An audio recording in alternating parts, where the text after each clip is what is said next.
ఒక్క నియోజకవర్గంలో కాదు, రాష్ట్ర వ్యాప్తంగా దాదాపు 40-50 నియోజకవర్గాల్లో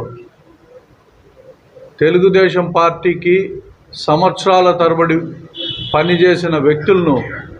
విస్మరించి బయట పార్టీల నుంచి ఈ పార్టీకి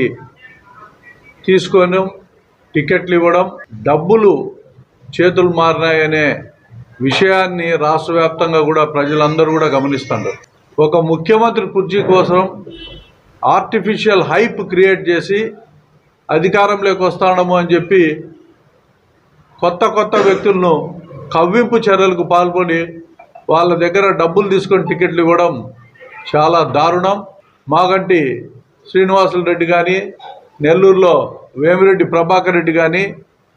పెమ్మసాని చంద్రశేఖర్ అని ఒక ఆయన విదేశాల నుంచి ఇప్పటికిప్పుడు సూట్ కేసు తీసుకొని దిగితే